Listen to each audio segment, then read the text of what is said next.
Joining us now, live to discuss this report, is former Vice President Dick Cheney. Mr. Vice President, thanks for being here. Good evening, Brett. First of all, your overall impression to this report, what's in it and its release? Well, I think it's a terrible piece of work, basically. It seems to me it's deeply flawed. They didn't bother to interview key people involved in the program. And I think that it's a sort of a classic example, which you see too often in Washington, where a group of politicians get together and sort of throw the professionals under the bus. We've seen it happen before. I can remember Iran-Contra. What happened here was that we asked the agency to go take steps and put in place programs that were designed to catch the bastards who killed 3,000 of us on 9/11 and to make sure it didn't happen again. And that's exactly what they did, and they deserve a lot of credit, not the kind of condemnation that they're receiving from the Senate Democrats. The Feinstein report suggests that President Bush was not fully briefed on the program and was deliberately kept in the dark by the CIA. Not true. Didn't happen. Read his book. He talks about it extensively in his memoirs. He was, in fact, an integral part of the program. He had to approve it before we went forward with it.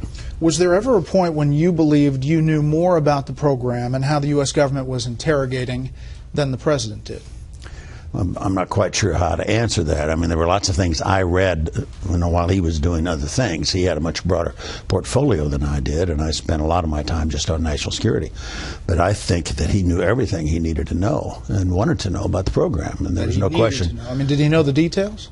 I think he knew certainly the techniques. That we did discuss the techniques. There's nothing. There was no effort on our part to keep him from that. He was, just as with the terrorist surveillance program. On the terrorist surveillance program, he had to personally sign off on that every 30 to 45 days. So the notion that the committee's trying to peddle that somehow the agency was operating on a rogue basis and we weren't being told or the president wasn't being told is just a flat-out lie. I mean, the report suggests it was 4 years before he was briefed. 2006. Read his book. He talks about first with respect to the detention program and then with respect to the enhanced interrogation program. It started in the summer of 2002, and he was fully informed. New York Times writes it this way about the report. When told about one detainee being chained to the ceiling of his cell, clothed in a diaper and forced to urinate and defecate on himself, even a president known for his dead or alive swagger expressed discomfort. True? I don't have any idea. I've never heard of such a thing. Brett, I guess partly what really bugs me as I watch all this process unfold is the men and women of the CIA did exactly what we wanted to have them do in terms of taking on this program. We said, we've got to go use enhanced techniques that we're going to find out. And we've got Khalid Sheikh Mohammed, who's the mastermind of 9/11, who has killed 3,000 Americans, taken down the World Trade Center, hit the Pentagon, would have taken out the White House or the Capitol building if, in fact, they hadn't been for the passengers on United 93. He is in our possession. We know he's the architect. And what are we supposed to do? Kiss him on both cheeks and say, please, please, tell us what you know? Of course not. We did exactly what needed to be done in order to catch those who were guilty on 9/11 and to prevent a further attack. And we were successful on both parts. This report says it was not successful. The report's full of crap, excuse me. I said hooey yesterday. Let me use the real word. You're on cable. It's okay. You can bleep it. Yeah, okay. But you're saying that this led to actionable intelligence. Absolutely. Look at the statement by the former directors and deputy directors of the CIA issued just within the last 24 hours. It did, in fact, produce actionable intelligence that was vital in the success of keeping the country safe from further attacks. Mr. Vice President, some of the tactics, though, described in this report are horrifying.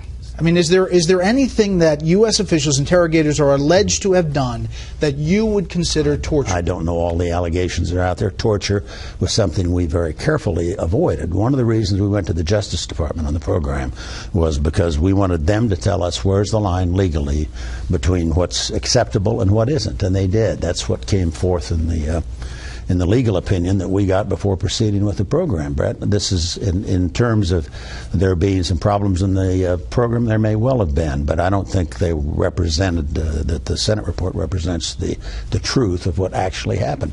They put together a report without ever talking to anybody who's involved in the program. But at one point, this report describes interrogators pureeing food of one detainee and inserting it in his anus, something the agency called rectal rehydration. I mean, is that torture? I don't know anything about that specific instance. I can't speak to that. I guess the question is, what are you prepared to do in order to get the truth about future attacks against the United States? Now, that was not one of the authorized or approved techniques. There were 12 of them, as I recall. They were all techniques that we used in training on our own people, even waterboarding.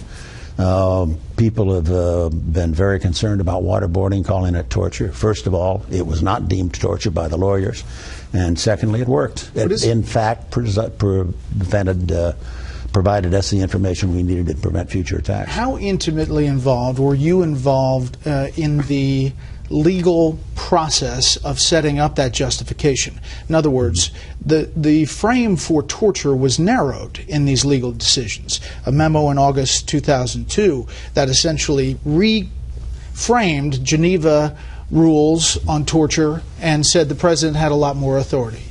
You were intimately involved. Strongly supportive of the program, strongly supportive of the opinions coming out of the Justice Department. The work that was done was, I think, absolutely essential and absolutely crucial. And I guess the thing that always struck me was how careful the agency was in coming forward and saying, yes, we can do the following, but we need authorization. We need a legal opinion out of the Justice Department about what's copacetic, what's legitimate, and we need the approval of the President of the United States and the National Security Council. And they got both. And they did a hell of a job. But you rewrote the justification. I didn't rewrite the justification. The lawyers wrote it over in the Office of Legal Counsel and the Justice Department. You had an intimate role in dealing with it. I was strongly supportive of the program. I didn't read the opinion and say, you've got to change this and change that. But my job as a vice president who was actively involved in the national security area was to push to get programs like this in place, which in fact the C.I.A. said they could produce better results if they had more authority. Well, we got them that authority. You had one detainee, Gul Rahman, who died in captivity, November 2002. 3,000 Americans died on 9/11 because of what these guys did. And I have no sympathy for them. I don't know the specific details. I'm sure there were instances cited in the report. I haven't read the report, but I know for a fact. No, wait, you haven't read it? 6,000 pages? No, but how about 500 summaries? I've seen parts of it. I read summaries of it. I keep coming back again to the basic fundamental proposition, Brett. How nice do you want to be to the murderers of 3,000 Americans on 9/11? What do you say to the people who say America is better than these methods that John McCain takes to the Senate floor yesterday? It gives a pretty impassioned speech. Take a listen just to a piece of it, and I'll have you react to it. I dispute wholeheartedly that it was right for them to use these methods, which this report makes clear were neither in the best interests of justice, nor our security, nor the ideals we have sacrificed so much blood and treasure to defend. We are always Americans, and different, stronger, and better than those who would destroy us.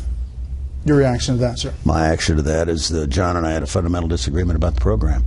I think that what needed to be done was done. I think we were perfectly justified in doing it, and I'd do it again in a minute. We are back with former Vice President Dick Cheney. Mr. Vice President, defenders of the program and of you say people forget the prism in which you were dealing with post 9/11. Days after that attack, you told late Tim Russert this. We also have to work sort of the dark side, if you will. We've got to spend time in the shadows and in the intelligence world. It's going to be vital for us to use any means at our disposal, basically, to achieve our objective. So, Mr. Vice President, we have been attacked. I mean, there's Boston and Fort Hood and other attempts, but not a spectacular attack. Not a mass casualty since 9/11. Right. So, did the ends justify the means? Absolutely. No doubt in your mind. No doubt in my mind. I'm totally comfortable with it, Brett. I think you've got to remember partly what was going on as well too during this period of time. We had reporting that Al Qaeda was trying to get their hands on nuclear weapons. That they'd been dealing with Pakistanis, who after all have nuclear weapons. We had the anthrax attacks going on here at home. There was every reason to expect there was going to be a follow-on attack. And from our perspective, if you were sitting in my chair, the president's chair, our job is to keep the country safe and secure and go get those guys who hit us on 9/11. And that's exactly what we did. We did what we felt was necessary. The professionals in the intelligence community, especially at the C.I.A., did one hell of a job, and they deserve our gratitude. You've been supportive of the Obama administration's use of drones, one of the few things you're supportive of the Obama administration on, but that's a fair statement. To take out terrorists. Do you find it disingenuous, their indignation about these techniques, while they're not interrogating many terrorists at all, they're killing them in these strikes? Well, if we started the drone program, and I think under certain circumstances, depending on the target and so forth, it's the right thing to do. The thing that's worrisome is they are not capturing anybody. They don't have an interrogation program. If they got Zawahiri tomorrow, the current head of Al Qaeda, what would they do with him? I'm perfectly happy to see him dead, but he's a very valuable source of information and intelligence.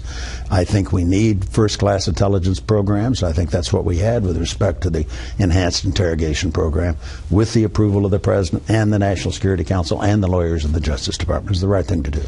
Cheryl Shelley writes on Facebook, had the tactics not been used, what would have happened? What events were prevented?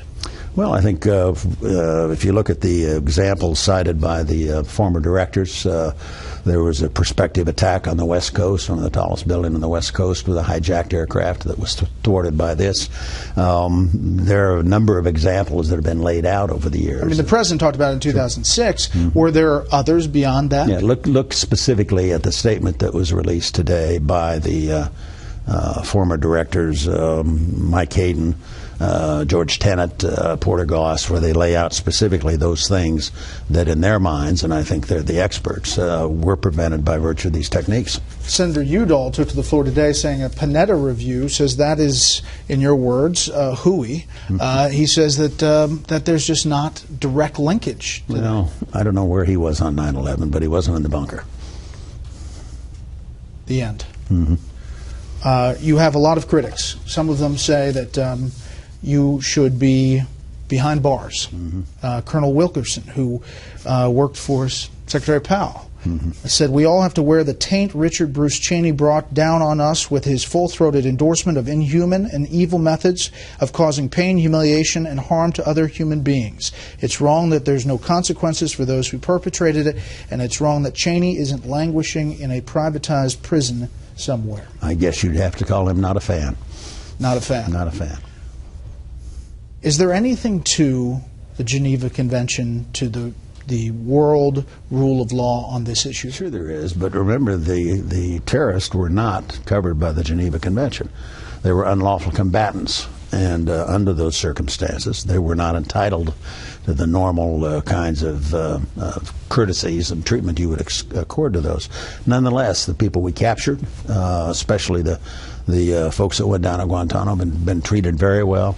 The high-value detainees of Al Qaeda, after we'd finished with the interrogation program, all were transferred to Al Qaeda, where many of them are today, being treated very reasonably. We did what we needed to do to keep this country safe. That was our job, and we did it, and I think the agency deserves a lot of credit for it. Last thing, you think Jeb Bush is going to run? I don't know. Do you have a favorite? I have not signed on with anybody at this point. I don't want to start naming people, or I'll leave somebody out. But I think it's going to be a great campaign year, and I think we're going to win. Mr. Vice President, thanks for the time. It's good to be here, Brett.